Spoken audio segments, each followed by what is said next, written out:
मित्रों, आपकी बात आपके साथ के इस 8 जून के अंक में आप सभी का हार्दिक स्वागत, अभिनंदन। आप सभी को जय श्री राम, जय श्री वाल्मीकि भगवान। मित्रों, जैसा कि कल दिल्ली के अंदर आदरणीय प्रधानमंत्री नरेंद्र मोदी जी को एनडीए गठबंधन का नेता चुना गया और इस चुनने के क्रम में जो दृश्य और जो नेताओं का आपसी व्यवहार, नेताओं की जो देह भाषा थी, उसको देखकर ये हम सबको समझ में आया, मन को बड़ी तसल्ली भी निश्चित ही जनता को भी हुई होगी कि आगामी 5 वर्ष में ये गठबंधन विगत 10 वर्षों की भांति बड़ी मजबूती के साथ ये सरकार चलाने जा रहा है। और इन दृश्यों को देखकर चाहे चंद्रबाबू नायडू या बिहार के मुख्यमंत्री नीतीश जी व अन्य गठबंधन के जो भी नेता थे और उनका और मोदी जी का जो केमिस्ट्री, जो व्यवहारगत जो दृश्य देखने को मिले, उससे निश्चित ही इंडी गठबंधन के नेताओं को बहुत झटका लगा होगा, जो लगातार 2-3 दिन से इस देश में एक भ्रम की स्थिति बनाए हुए थे और इंडी गठबंधन को पूर्ण बहुमत से ऊपर सीटें मिलने के बावजूद भी इसको एक कमज़ोर और ना चलने वाला गठबंधन बताकर राष्ट्रीय हित, सनातन संस्कृति हित, गरीब हित में लगे समर्थकों व जनता ने, जिन्होंने इस राष्ट्रीय हित की सरकार बनाने के लिए अपना कीमती मत सारे निजी आग्रहों से ऊपर उठकर देने का काम किया था, और वह इन इंडी गठबंधन के झूठे छल प्रपंच वाले वायदों में खटाखट 1 लाख आएगा, आरक्षण का मामला हो, चाहे संविधान का मामला हो, ऐसे विभिन्न प्रकार के छल प्रपंचों में न फंसकर लोगों ने जो एनडीए सरकार को पूर्ण बहुमत प्रदान किया था, उनको ये दृश्य देखकर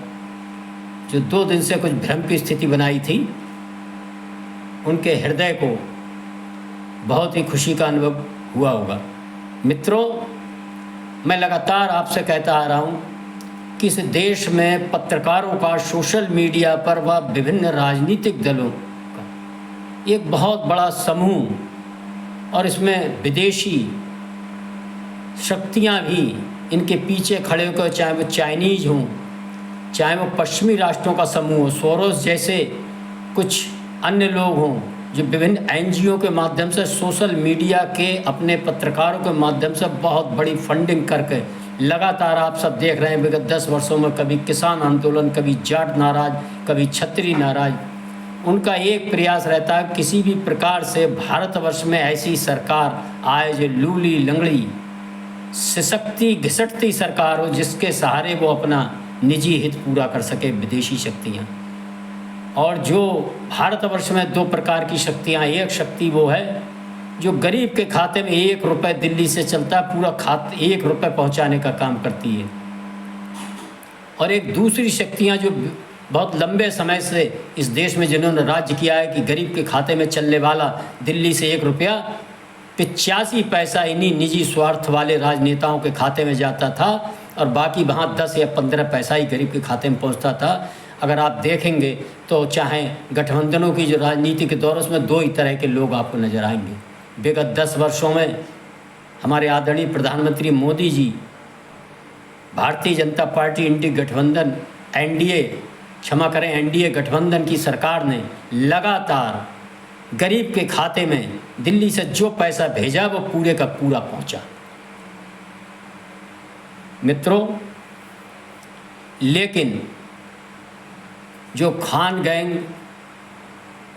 कम्युनिस्ट विचारधारा पर आधारित सनातन विरोधी, राष्ट्रीय हित विरोधी जो पत्रकारों का एक समूह है, वो कैसे एक झूठे छल प्रपंच वाले विचार विमर्श गढ़ता है और कहीं ना कहीं हमारा बहुसंख्यक समाज उनके सोशल मीडिया पर पत्रकारिता के माध्यम से ऐसी डिबेटों में सुनकर उनके विमर्श को समझ नहीं पाता। और हमारे लोग भी, मैं देखता हूँ गांव स्तर पर इस तरह की इन लोगों की धूर्ततापूर्ण बातों में फंसकर, उस विमर्श में फंसकर अपने और अपने देश का, अपने समाज का अहित करते हैं। कितना हास्यास्पद बात है कि 240 सीटें जिस गठबंधन के मुख्य दल को मिली हैं 272 में, वह कमज़ोर गठबंधन बताया जा रहा था, कमज़ोर सरकार बताई जा रही थी। और यही लोग जब सन 89 से सन 84 के बाद आज तक कोई सरकार ऐसी नहीं आई जो पूर्ण बहुमत की सरकार आई हो, सब गठबंधन की सरकारें आईं।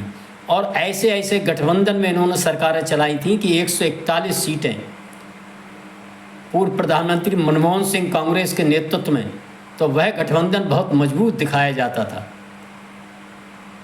इसके बाद 200 से, मैं भूल नहीं रहा, 200 से ऊपर 2009 में कांग्रेस की सीटें आई थीं,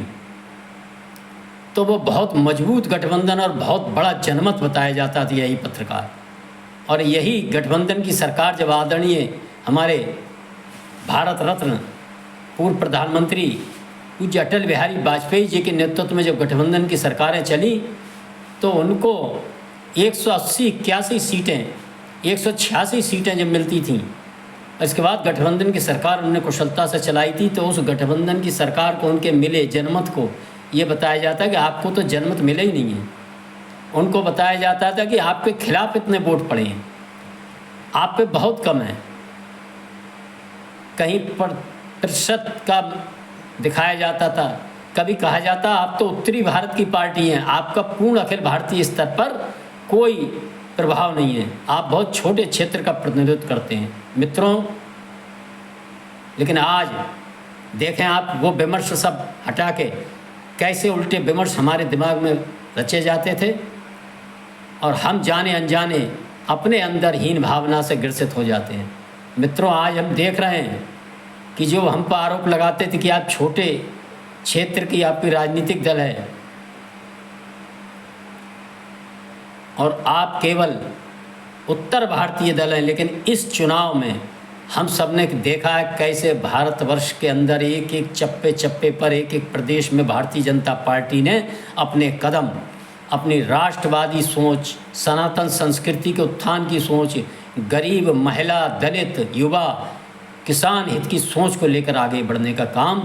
किया है। चाहे वो केरल हो, आंध्र प्रदेश हो, तेलंगाना हो, तमिलनाडु में भले ही हमको सीटें ना मिली हैं, लेकिन हमारा मत प्रतिशत 16 से 18% तक पहुंचा है। अरुणाचल में लगातार हमारी तीसरी बार सरकार बनी है। पूर्वोत्तर राज्यों, कश्मीर में भी सीटें जीती हैं, राजस्थान हो, गुजरात हो, मध्य प्रदेश हो, महाराष्ट्र हो, गोवा, अंडमान निकोबार जैसी जगहों पर भारतीय जनता पार्टी ने अपना परचम फहराया है। मेरा राष्ट्रीय हित, सनातन संस्कृति हित, गरीब हित के आधार पर अपना जनमत देने वाले जनता से अनुरोध है कि वह ऐसे झूठे छल युक्त प्रपंचों को समझें, इन विमर्शों में ना फंसें और कहीं भी कोई बात हो अपना पक्ष ये मजबूती से रखें, अपने सकारात्मक पक्ष इसको रखें कि भारतीय जनता पार्टी ने इन्हीं बिंदुओं का आधार बनाकर उत्तर से लेकर दक्षिण और पूरब से लेकर पश्चिम तक एक अखिल भारतीय पार्टी का स्वरूप इस चुनाव में प्राप्त कर लिया है। आने वाले समय में हम सब देखेंगे, वो कहावत है बिल्ली छीका टूटने का इंतज़ार करती है, इनका वह इंतज़ार कभी पूर्ण नहीं होगा। और तीसरी बार भी आदरणीय मोदी जी के नेतृत्व में ये सरकार बहुत दृढ़ता और मजबूती के साथ भारतवर्ष को इस कार्यकाल में जो मोदी जी की गारंटी है, तीसरी अर्थव्यवस्था के तौर पर स्थापित करेगी और निश्चित ही भारत देश उन्नति के रास्ते पर चलेगा। मेरा अनुरोध है कि इन 1 रुपये में से 85 पैसे लंबे समय से खाने वाले राजनेताओं को पहचानें, इनके छल प्रपंचों को हम सब समझें, क्योंकि ये हर चुनाव में कुछ ना कुछ झूठ लेके आते हैं और झूठ को कहीं ना कहीं जाने अनजाने इनके सारी चीज़ें देखकर हम भी भ्रम में पड़ जाते हैं। इसलिए हम सब सचेत रहें, सजग रहें, संगठित रहें, संस्कारित रहें और सकारात्मक रहें और देश सेवा में इसी प्रकार लगे रहें। और जिन्होंने किन्हीं कारणों से हमारे बंधुओं ने इन चुनाव में इस भ्रम में पड़कर हमसे छिटके हैं, उनको सहेजते रहें, उनसे मिलकर, उनके साथ चलकर